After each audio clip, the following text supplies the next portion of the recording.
दक्ष के शीश को भस्म करने के बाद भी वीरभद्र का क्रोध शांत नहीं हुआ। उनकी चित्कार सुन के ही भद्रकाली समझ गई यदि शीघ्र उन्हें वहां से नहीं ले जाया गया तो उनका रौद्र रूप और भी भयंकर हो जाएगा। और तब वो उन्हें लेकर गोदावरी नदी के किनारे आ गई और उस बहते हुए जल में उन दोनों ने अपने रक्त रंजित अस्त्रों को धोए। उन अस्त्रों ने इतना रक्त पिया था कि उनके स्वच्छ होते होते ऐसा लगने लगा जैसे वह जल की नदी नहीं रक्त की नदी बह रही है। ये देखकर भद्रकाली तो शांत हो गई, पर वीरभद्र नदी के उस लाल रंग को देखकर और भी उग्र होने लगे। यदि वीरभद्र जी को शीघ्र ही शांत नहीं कराया गया तो उनके प्रकोप से सृष्टि का विनाश निश्चित है। वीरभद्र,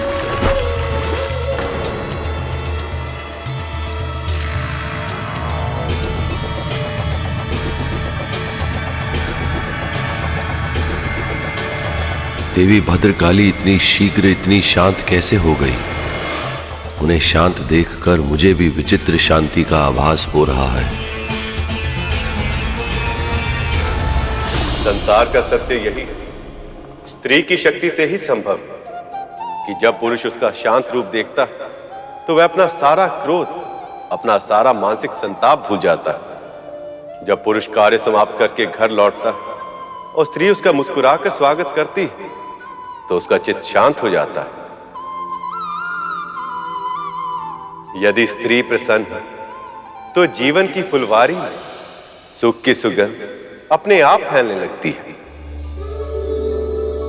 वीरभद्र और भद्रकाली की इच्छा का मान रखते हुए स्वयं ब्रह्मदेव वहां प्रकट हुए और उन्होंने उन दोनों का विवाह संपन्न किया।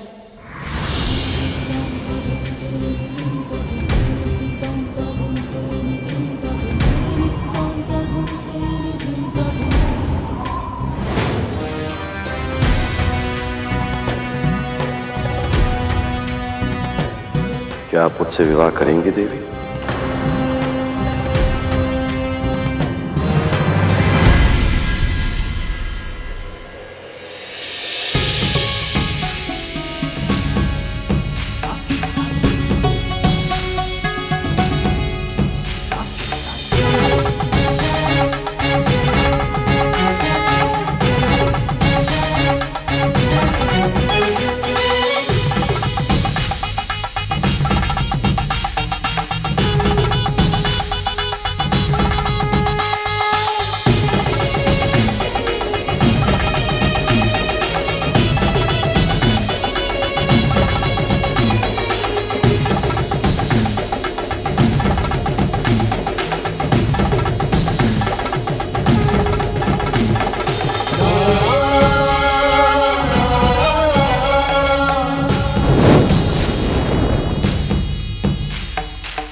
गोदावरी के इस मनोरम तट पर,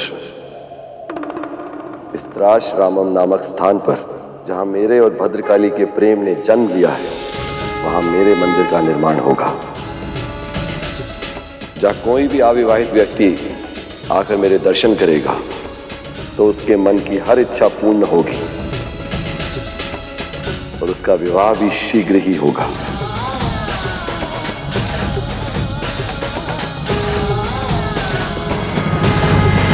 शिव का आंशिक रूप तो शांत हो गया, पर शिव देवी सती के बिना अभी भी अकेला और अधूरा महसूस कर रहे थे। वो अपनी मन की व्यथा से ना तो उभर पा रहे थे और ना ही उसे व्यक्त कर पा रहे थे। कैलाश में व्याप्त उस शांत सन्नाटे में भी इतना कोलाहल होगा, इसकी कल्पना करना भी बहुत कठिन है।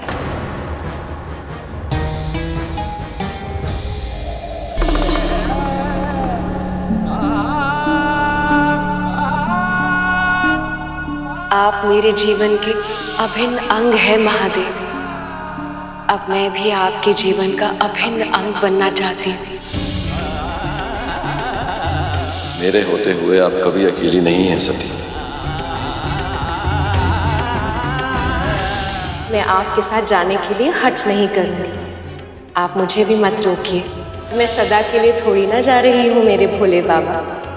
यज्ञ समाप्त होते ही वापस लौट आऊंगी।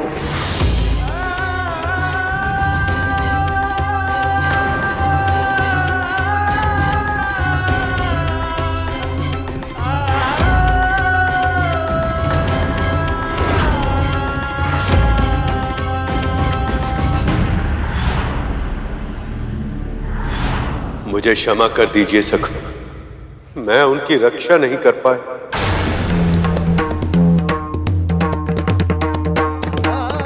आपको सदैव सच्चे और योग्य प्राणियों का साथ देना चाहिए। जब स्वयं सरस्वती अयोग्य व्यक्तियों का साथ देने लगे, उन पे कृपा करने लगे, तो इस संसार का हित नहीं हो सकता। ऐसे में नाक कटना अनिवार्य ही है।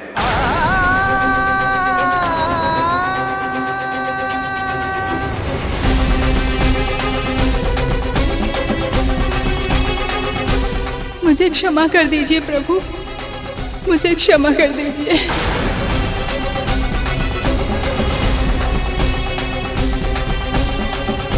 आपने मुझे अपने शीश पर स्थान दिया और मैंने माता सती का अपमान होते देखकर भी कुछ नहीं किया।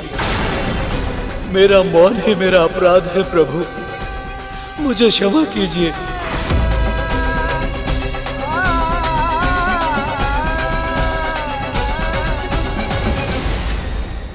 जब भगवान स्वयं किसी को उच्च स्थान दे, तो उसे उस स्थान की, उस भगवान की और उस उपलब्धि की मर्यादा रखनी चाहिए। जो ऐसे अभूतपूर्व सम्मान के बाद भी मर्यादाहीन आचरण का साथ दे, उसका पतन तो निश्चित है चंद्रदेव। मुझसे बहुत बड़ा अपराध हुआ है प्रभु, अब बस एक ही विनती है, दया कीजिए, मुझे क्षमा कर दीजिए प्रभु। हे महादेव, सभी देवताओं को अपनी भूल का आभास हो चुका है। ये लज्जित है, क्षमा प्रार्थी है और आपकी कृपा के आकांक्षी है। हमें क्षमा कर दे सका, हमें क्षमा कर दीजिए प्रभु।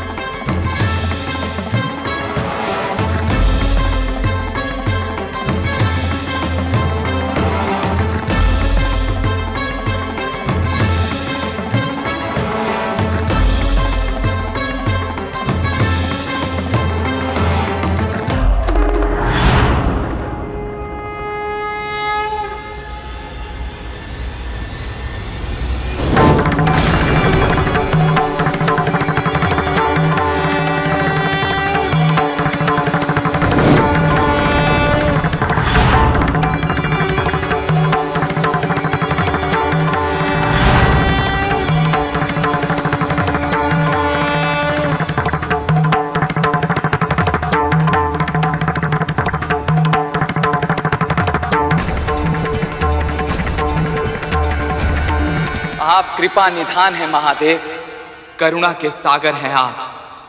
आपकी सदा ही जय हो। आपकी सदा ही जय हो। आपकी सदा ही जय हो। आपकी सदा ही जय हो।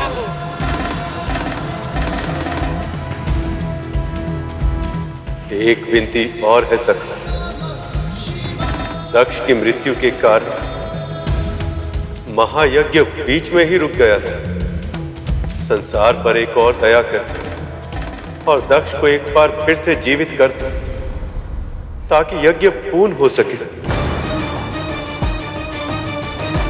जब मैंने माता के शव को देखा था, मेरी दशा इतनी बिगड़ गई थी, तो न जाने प्रभु के हृदय में क्या बीतेगी।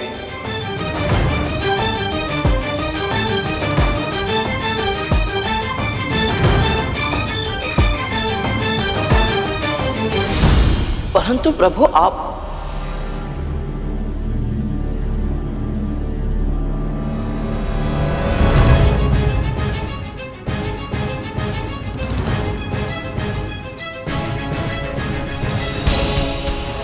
ही बताइए प्रभु, इतना सब कुछ होने के बाद भगवान श्री नारायण महादेव से ऐसी मांग कैसे कर पाए?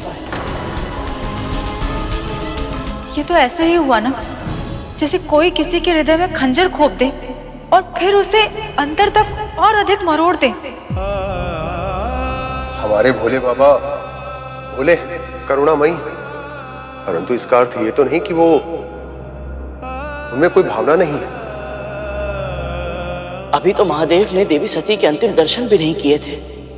उन्हें पूरी तरह से विश्वास भी नहीं हुआ होगा कि जिन देवी को वो इतना अधिक प्रेम करते हैं, जो उनके अस्तित्व का केंद्र है, वो सदा सदा के लिए उनके जीवन से जा चुकी है।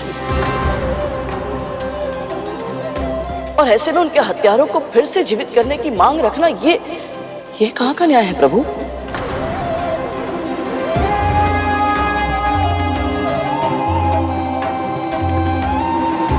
हम मानवों और महादेव के बीच यही अंतर है। जब हमारे साथ कुछ बुरा होता है तो हम हमारे अतिरिक्त किसी और के बारे में सोच ही नहीं पाते, पर महादेव वो तो परम पिता है, और पिता चाहे कितने भी दुख में क्यों न जूझ रहे, पर सबसे पहले वो अपने संतानों के हित के बारे में विचार करते। महादेव ने भी ऐसा ही किया।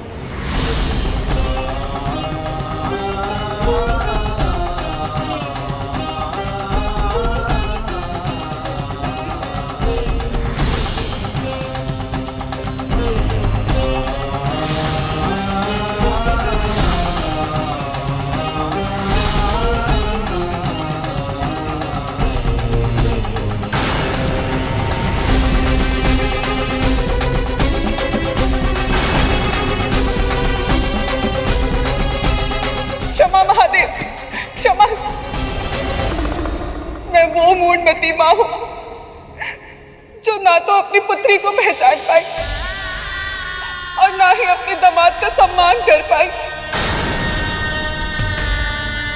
मैं माँ होने का कर्तव्य नहीं निभा पाई और आज इस अपराध का बहुत कड़ा दंड मिला है मुझे।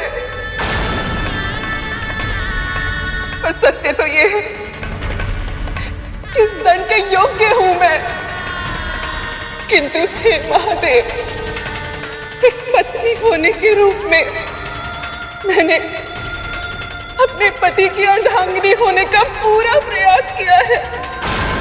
सच्चे अर्थों में सदैव उनका साथ दिया, अपना कर्तव्य पूरी निष्ठा से निभाया है मैंने।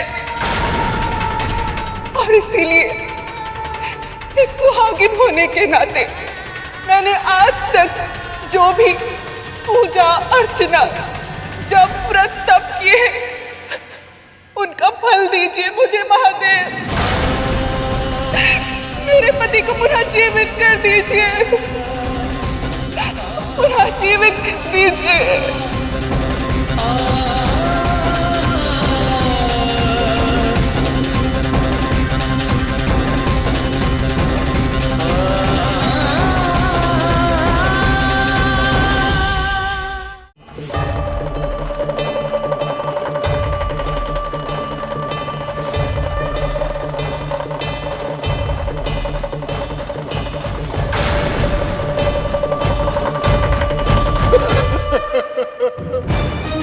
महादेव, हमें क्षमा कर दीजिए, क्षमा कर दीजिए हमें महादेव।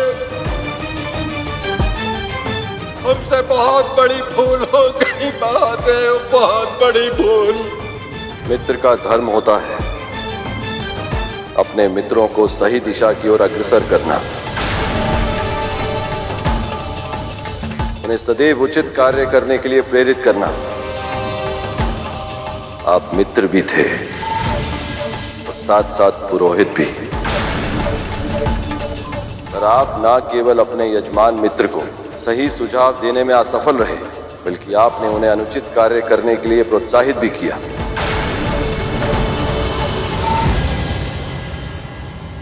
उसी का दंड मिला है आपको महर्षि। ऋषियों की दाढ़ी ज्ञान का प्रतीक होती है, आपके अपराध के कारण आप वो भी गवा बैठे।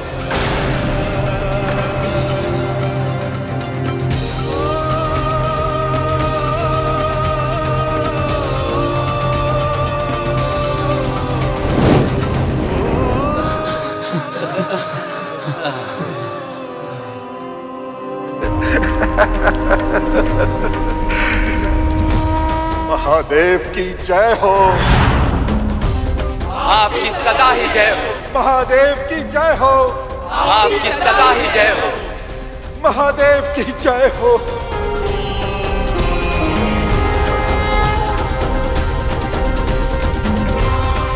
महादेव, सती सदैव कहती थी आपका हृदय बहुत विशाल है, साधारण व्यक्तियों से भिन्न है आप, करुणा का सागर है।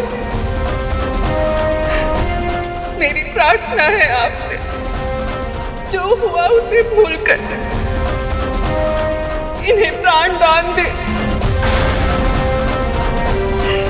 इन्हें पुनः जीवित कर दीजिए महादेव, पुनः जीवित कर दीजिए। आपके पति का शीश भस्म हुआ है और सृष्टि के नियमों के अनुसार मैं उस शीश को फिर से उत्पन्न नहीं कर सकता। आपके कारण ही सती को सबसे पहले मेरा ज्ञान हुआ। अनजाने में ही सही, मुझे खोजने में, मुझे जानने में आपने उनकी सहायता भी की थी। इसलिए मैं आपका ऋणी हूं देवी, और ये ऋण मैं आपके पति के प्राण लौटाकर चुकाऊंगा।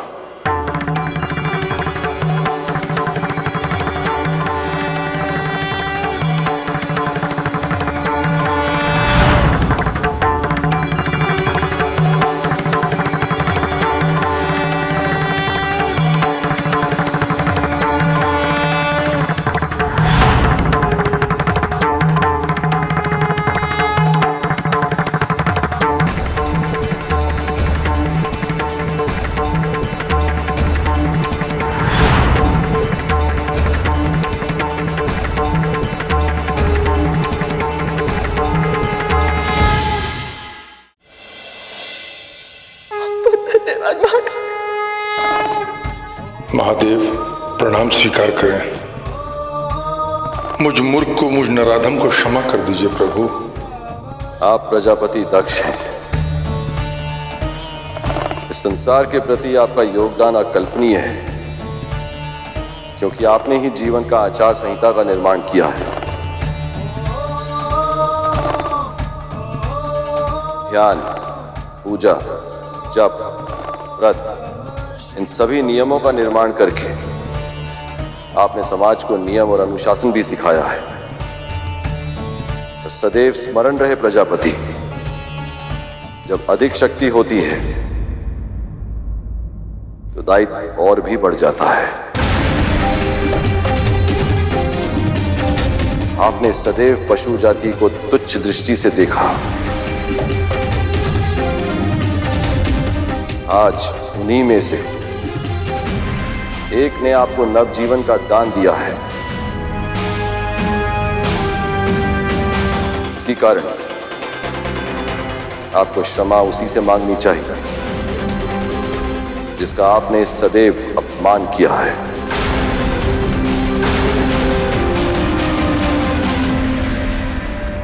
नंदी, श्रृंगी, आप सभी का दोषी हूं मैं, पर अब सच्चे हृदय से आप सबसे क्षमा मांगता हूं। कृपया मेरा अपराध क्षमा कर दीजिए।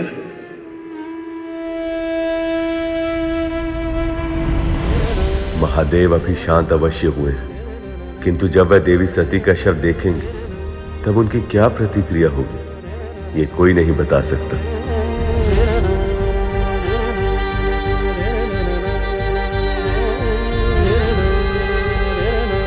यदि देवी सती के शव को देखकर पुनः महादेव का क्रोध जागृत हो तो इस सृष्टि के महाविनाश को रोकना असंभव हो जाएगा। सती,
सती।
सत्य तो ये है महादेव कि आपके बिना मेरा मन नहीं लगता। भूख, प्यास, निद्रा, ये सारी आवश्यकताएं मुझे व्यर्थ लगती हैं। महादेव, देवी सती के शव को लिए कहाँ जा रहे हैं? ना जाने अब क्या नया संकट आएगा इस सृष्टि पर। आप मेरे जीवन के अभिन्न अंग हैं महादेव। अब मैं भी आपके जीवन का अभिन्न अंग बनना चाहती हूँ।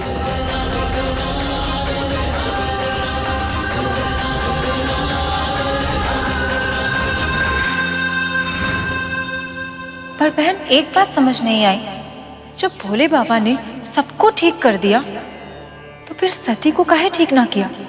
क्योंकि देवी सती ने घोषणा की थी कि वो दक्षायिनी रूप में जीवित नहीं रहना चाहती थी। बिना आमंत्रण के अपने पिता के घर आने का हठ करके जो उन्होंने अपराध किया था, उसके लिए उन्होंने अपने लिए यही दंड चुना था। ऐसे में महादेव को उनकी इच्छा का सम्मान तो करना ही था।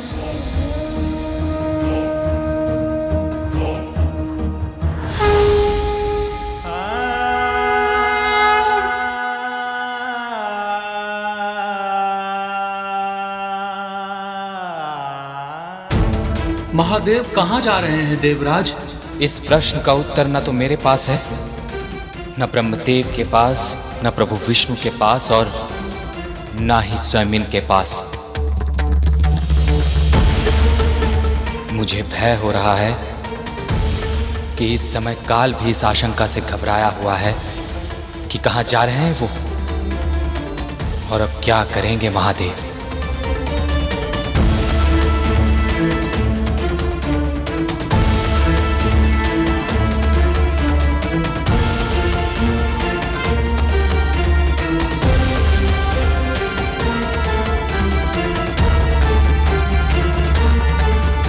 अब तक मैंने केवल अर्पण किया है, पर अब स्वयं को समर्पण करना चाहती हूँ। मैं आपको अपना पति परमेश्वर मान चुकी हूँ महादेव। क्या आप भी मुझे अपनी अर्धांगिनी के रूप में स्वीकार करेंगे? ये वरमाला केवल और केवल महादेव के गले में सुशोभित होगी। मेरी प्रेम की शक्ति महादेव को यहाँ तक लेकर आएगी। मेरे होते हुए आप कभी अकेली नहीं हैं सती। आप मेरा ही भाग हैं और मैं आपका।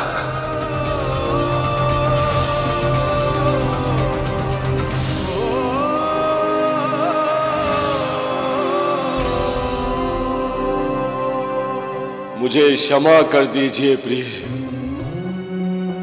मैं आपके प्राणों की रक्षा करने में विफल रहा और अब इतना विलंब हो चुका है कि मैं चाहकर भी कुछ नहीं कर सकता। प्रिय, शिव हूं मैं, आज केवल शव समान हूं। ये कैसी विवशता है कि आज मैं अपने प्रिया को जीवन भी नहीं दे सकता, समय का चक्र नहीं लौटा सकता, आपको उस यज्ञ में जाने से नहीं रोक सकता। मैं क्या करूं प्रिय, मैं क्या करूं?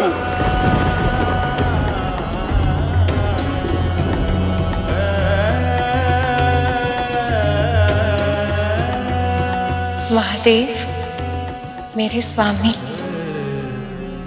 आप मेरे बिना कैसे रहेंगे? अब कौन करेगा आपकी ये सेवा?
देवी सती से विरह के वियोग में महादेव कितने वर्षों से तांडव नृत्य करके अपना दुख प्रकट कर रहे हैं।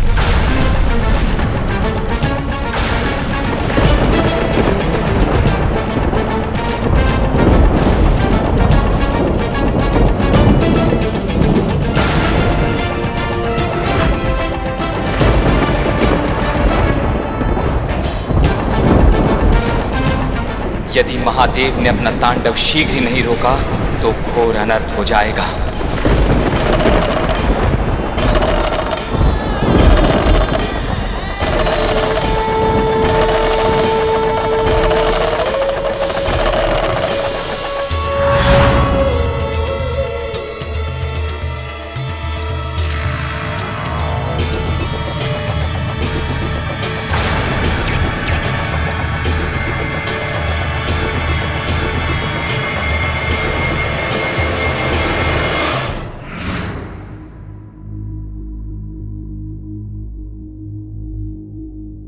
महादेव के तांडव नृत्य के माध्यम से उनके मन की उस व्यथा को कथा के रूप में कह रहा था, जो वो स्वयं अपने शब्दों में कहने के लिए असमर्थ थे। सदैव स्थिर और अनासक्त रहने वाले महादेव भी देवी सती के जाने के बाद जैसे अपना संतुलन ही खो बैठे। कई वर्षों तक वे बिना रुके तांडव करते ही रहे। विनाश की ताल पर अब संहार का नर्तन करने में, स्वयं को रोकने में सक्षम नहीं थे। परंतु भोलेनाथ के तांडव से तो सारी सृष्टि नष्ट हो जाती है। ऐसे में तो उनका रुकना बहुत आवश्यक था। हाँ माँ, कैसे रुके वो? कैसे समाप्त हुआ शिव जी का तांडव? ब्रह्मदेव, श्री नारायण, अब आप ही कुछ कर सकते हैं। कुछ कीजिए, कोई भी उपाय कीजिए, पर महादेव को मृत्यु और विनाश का ये महाभयानक नृत्य करने से रोक लीजिए प्रभु। महादेव तो सदैव मोह माया से परे रहते, किंतु इस समय वह भी देवी सती के मृत देह से मोह लगाए बैठे। दुख की अधिकता से माया में उलझ गए हैं। वह ये भूल गए कि शरीर तो नश्वर, देवी सती तो पहले से ही उनमें विलीन हो चुकी। तो फिर उन्हें ये स्मृति दिलानी होगी। पर नारायण, शक्ति के बिना शिव को रोक पाना संभव कैसे होगा?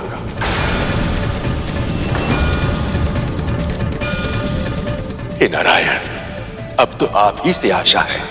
आप ही हैं जो इस समस्या का समाधान निकाल सकते हैं।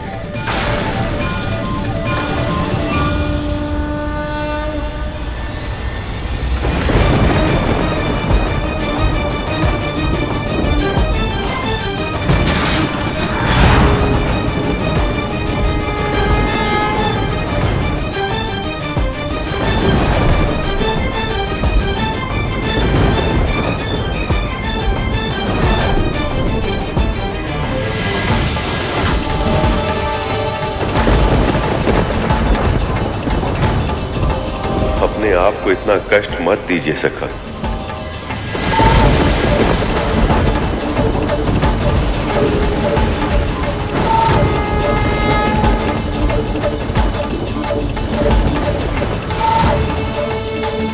हे सखा, मुझे क्षमा करिए। इस सृष्टि की सुरक्षा के लिए मुझे ये करना पड़ रहा। इसके सिवा मेरे समक्ष और कोई विकल्प नहीं।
मुझे क्षमा कर दें महादेव।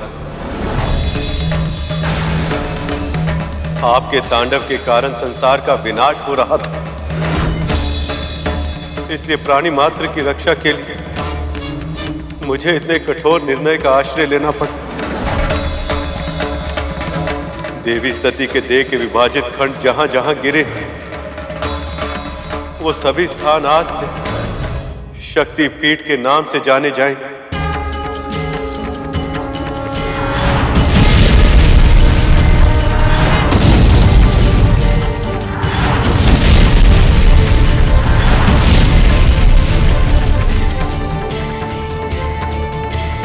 अनंत काल तक वहां भक्त देवी का पूजन करेंगे,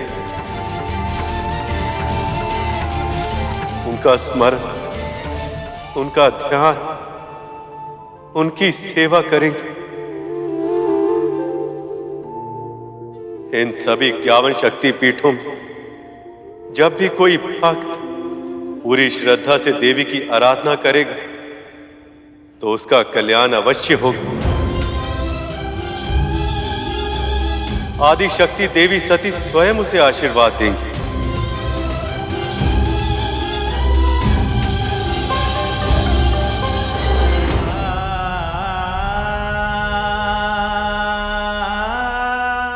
हमारा साथ बस इतना ही था महादेव।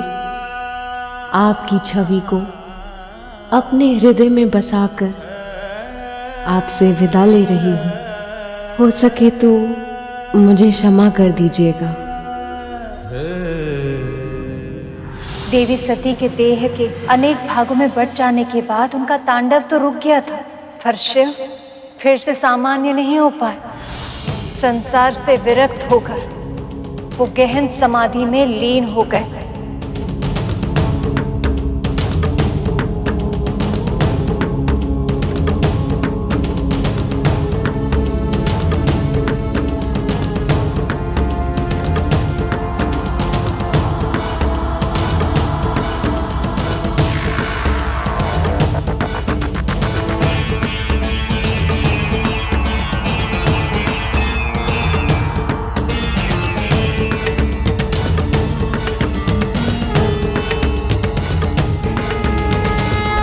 शिव का इस तरह विरक्त होना संसार के लिए अच्छा नहीं था, क्योंकि शिव और शक्ति का संतुलन ही सृष्टि को संतुलन देता है।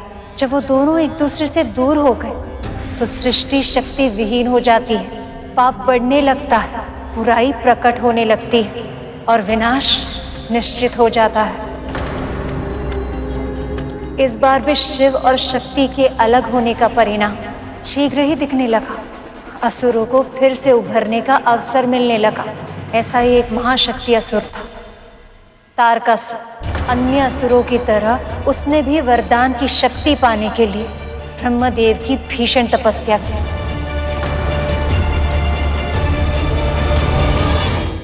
ओम वेदात्मने विद्महे हिरण्यगर्भाय धीमहि तन्नो ब्रह्मा प्रचोदयात्। ओम वेदात्मने विद्महे हिरण्यगर्भाय धीमहि तन्नो ब्रह्मा प्रचोदयात्।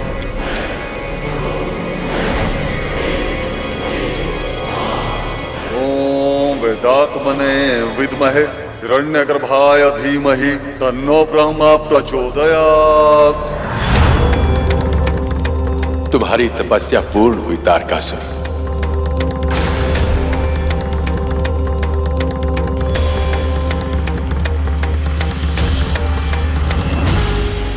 प्रणाम ब्रह्मदेव।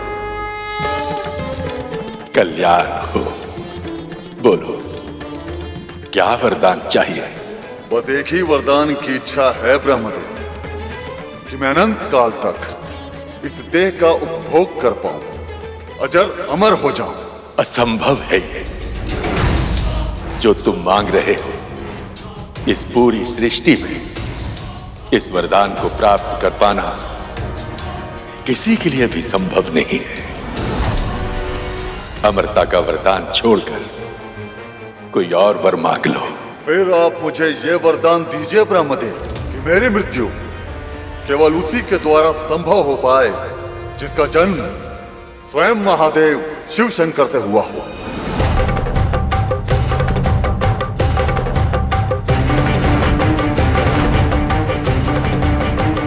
तथास्तु। अर्थात जो मेरी कामना थी वो पूर्ण हो ही गई।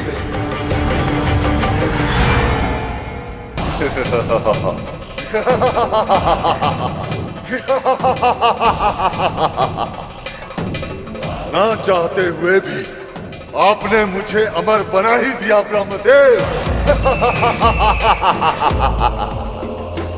शिव शंकर की पत्नी भस्म हो चुकी है और शिव संसार से विरक्त होकर गहन समाधि में जा चुके हैं।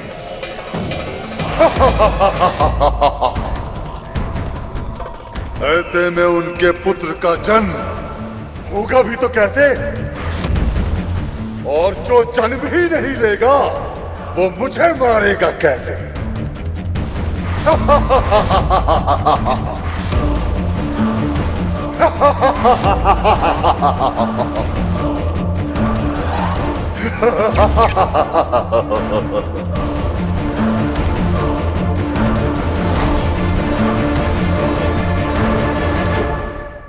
पक्षीराज गरुड़ के साहस भरे कारनामे देखने के लिए चैनल को सब्सक्राइब करें और साथ ही बेल आइकॉन दबाना न भूलें।